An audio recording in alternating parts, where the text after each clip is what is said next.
Hold up. Every day I wake up. Wake your ass up. The Breakfast Club. Y'all finished or y'all done? Rising to the top, Kenny Burke. Morning, everybody. It's DJ What, he from Queens? Envy. No, he's not from Queens, but that's like the anthem. Man, that's our anthem. That's No, everybody's anthem. that's We a love Rising to Queens, the top. New York Queens anthem. just gonna claim a That whole is. record. That is a If you Queens, ain't New from York Queens, you anthem. can't claim it. Yeah, that is our anthem. When that record comes on, it's a Queens thing. You think it was only playing in Queens? No, but that is Okay. our anthem. I love it too. I rolled in listening to that this But that morning. is our anthem. Oh, that's what's up. All right. Well, good morning, everybody. Let's get in some front page news. Start off with some quick sports. NBA. Trae Young has been traded. He's been traded from the Hawks to the Wizards. So I don't know what that means for Trae Young because the Wizards are probably the worst team in basketball right now. Jesus Christ. Are they? Hope they're not Yeah, listening. they are. No idea. Yeah, they are. Damn it, man. Sorry for you, Trey. All right. What's up, Mimi? Good morning, Envy, Jess, Charlamagne. How y'all doing? Peace, Mimi what's up, Brown. Mimi? Happy How New are Year. you? Happy New Year. I'm good. Happy to be here with y'all this morning. All right, so we start this morning with national unrest after a federal immigration agent fatally shot a woman during an ICE operation in Minneapolis. Now, the protests are spreading from California to New York City. Now, the woman, she's been identified as 37-year-old Renee Nicole Good, a Minneapolis resident and U.S. citizen who was not the target of the immigration raid. Local leaders describe her as someone who cared deeply about her community. She was a mother to a 6-year-old, and she was warning neighbors about ICE activity when the confrontation happened. Now, video shows federal agents surrounding her SUV as she tried to leave the scene. Moments later, an ICE agent opened fire. Let's listen to a witness. She was trying to block traffic and then they got aggressive and she was scared and she started to drive off. She was trying to comply with what they said to get out of here. Then they were trying to pull her out of the car and that's when she got scared and tried to drive away. She got shot and then immediately her foot went on the gas. She drove off maybe 100 feet and then hit the telephone pole and hit some cars. And then she was just slumped in her vehicle. They wouldn't let anybody near her. They had their guns out and were saying, "Stay back, stay back, stay back." We have a neighbor who was, he's a physician, and he was yelling, "I'm a physician. Can I please administer CPR? Can I check her vitals? Can I please get through?" And they said, "No, shut up. We don't care. We have our own medics on their way." And then it was like 15 minutes before the EMS truck got here. Damn. Yeah. That's sad. Very sad. And the Department of Homeland Security, they say the agent fired in self-defense, and they are calling it an act of domestic terrorism. Let's listen to Secretary Kristi Noem on this one. People need to stop using their vehicles as weapons. This domestic act of terrorism to use your vehicle to try to kill law enforcement officers is going to stop. And I'm asking the Department of Justice to prosecute it as domestic terrorism because it's clear that it's being coordinated.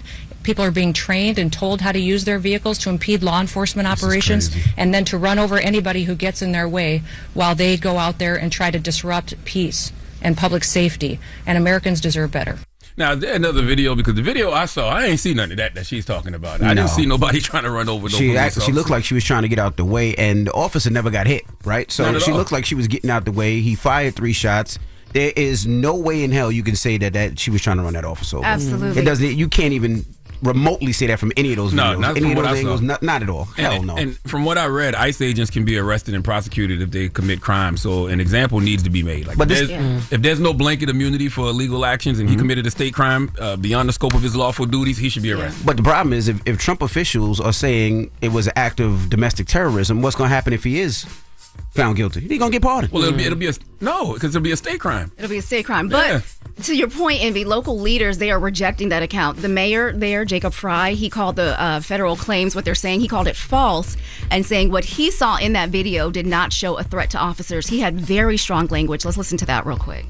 They are already trying to spin this as an action of self-defense. Having seen the video of myself, I want to tell everybody directly, that is bull.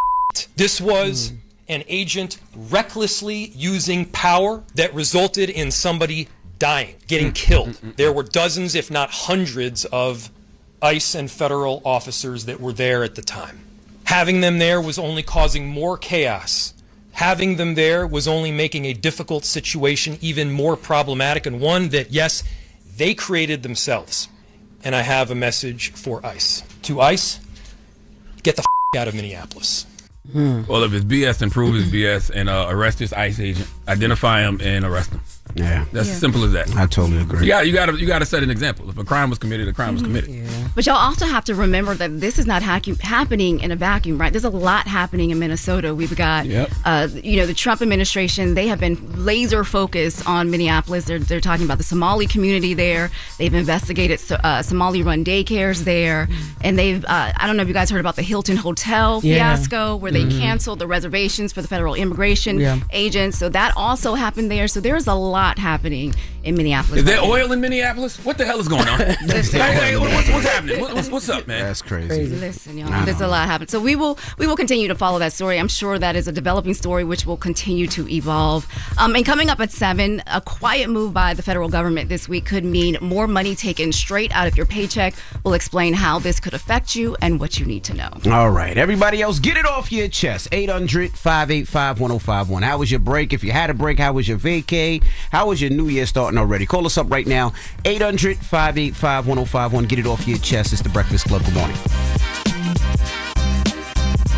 Morning, everybody. It's DJ NV, Jess Hilarious, Charlamagne the Guy. We are the Breakfast Club. Let's get in some front page news. Start off with some quick sports. Trae Young from the Hawks. He's been traded to the Wizards. Now, I believe the Wizards is the worst team in the league right now, so Trae got a long way to go, so salute to Trae Young. All right? What's up, Mimi? Good morning, NV, Jess, Charlamagne. How y'all doing this morning? Hey, girl.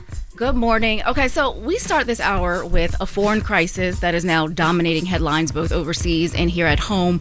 President Trump says the United States will take control of Venezuela's oil, announcing that between 30 and 50 million barrels will be turned over to the U.S. and sold under American authority, a move he says that will benefit both Americans and Venezuelans.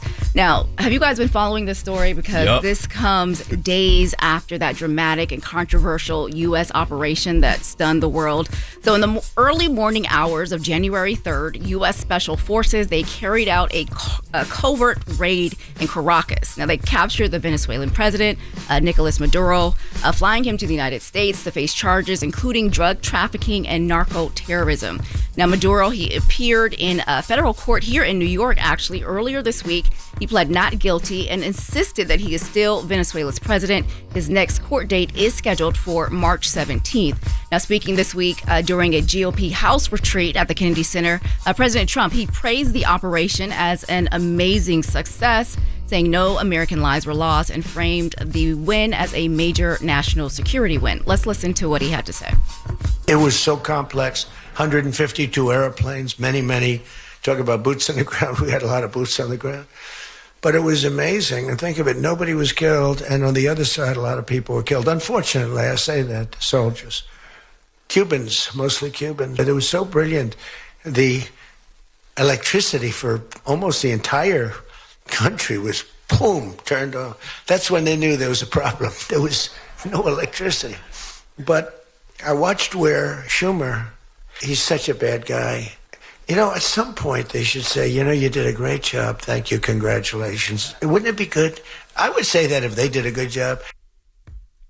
All right, well. What the hell was he just talking about? Yeah, I'm lost. So he was, there was a GOP retreat earlier this week, right, where he got all the GOP leaders of the House together, and he was bragging, basically, about the mission in Venezuela. Gotcha. And saying that, you know, Democrats do not give him enough praise for what he accomplished, and they have been after this guy for a very long time, and nobody's praising him. They're actually criticizing, you know, what he did. And that goes into this next topic where we talk about Maduro. The central question that everyone is asking now: who is running Venezuela, right? Because if he's here in jail, who's actually running? And so Stephen Miller, the White House Deputy Chief of Staff for Policy, he was asked that question on CNN, and this is what he had to say about that. What the president said is true. The United States of America is running Venezuela. By definition, we are in charge because we have the United States military stationed outside the country. We set the terms and conditions. We have a complete embargo on all of their oil and their ability to do commerce. So for them to do commerce, they need our permission. For them to be able to run an economy, they need our permission. So the United States is in charge. The United States is running the country during this transition period.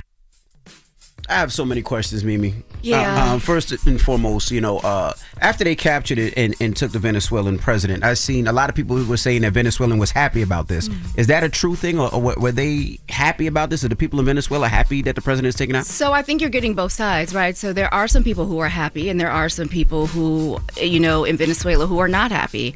It depends, because you have to remember that the United States put sanctions on Venezuela, right? So they weren't able to, he wasn't able to do a lot. And I'm not sticking up for him, because he is, by of all accounts, a dictator and an evil, person, an evil leader, right?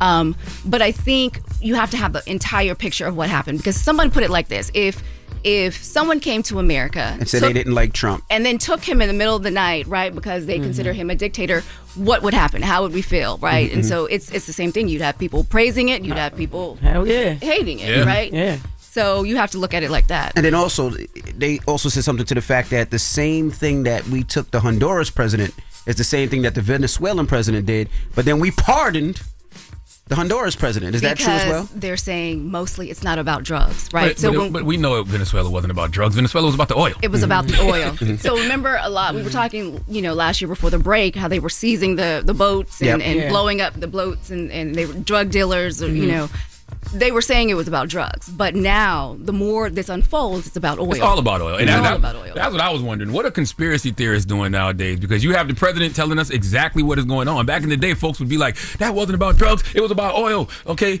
yeah. He said, yes. Trump and his cronies are telling you it's about the oil. So what are conspiracy theorists doing nowadays? It's about There's oil. no conspiracy. No, it's not. They told us what it's about. He told us clearly. So should we be concerned, scared, afraid of retaliation? And that's a great question, Envy. You know what? I think the way the Trump administration is carrying this out, who knows what's next, right? Because then you add in Greenland, right? And what's going on in Greenland, and how they're talking about, we need to capture Greenland. So no one knows. Every country right now is like, Greenland is part of NATO. I thought I'm saying Greenland, Colombia, Cuba. There was another one. There was one more. I can't think right now, but there was another one, and he's literally just, it's like a game of Monopoly. What Colonizers. Can I take? Colonizers gonna colonize. Yeah. And Trump really thinks the rest of the world is suckers. And maybe they are. But I don't think so. We keep knucking, somebody gonna get the bucket. Yeah, okay? Folks aren't gonna sit around and wait for America to just come get them. Yeah. Exactly. And so we'll see. I mean, that is a great question. There's so much happening right now abroad, but there's also so much happening at home. So when we talk about Greenland and we talk about all the things, there's pressure now playing out in Congress. Yesterday, the House cleared a procedural vote that set up for a clean 3-year extension of the Affordable Care Act subsidies that we all know expired at the end of 2025. 9 Republicans, they joined with Democrats to pass that. But, so people are saying, okay, we've got a lot going on here, but at home, we cannot afford the cost of living. Affordability is a crisis and things like that. So while Trump and his administration are gathering land trying to gather land in other places and oil in other places, a lot of folks here, and even Congress, they are sounding the alarm about what the government needs to focus on here. So Cuba, Colombia, Greenland, and Canada. It was Canada? Yeah, I see Canada right here. They better leave Canada alone. It says 6 countries all together, though. I don't see the other 2. What the hell Canada gonna do? They're close enough to send missiles any which way. They're very close. A lot of those other places aren't as close. Canada's right there. They ain't gonna send syrup. They're gonna send syrup. All right. Syrup and drink. That's what you think? All right. Well, that is front page news. Thank you. All right. Thank you. And that is front page news. As you said, follow me at Mimi Brown TV for more stories. Follow the Black Information Network. Download the free iHeartRadio app and visit BINnews.com. Now you in all week, right? You in tomorrow too? I'll be here tomorrow. Perfect. Hey. All right. Every day I wake up, wake your ass up. The Breakfast Club. Y'all finished or y'all done?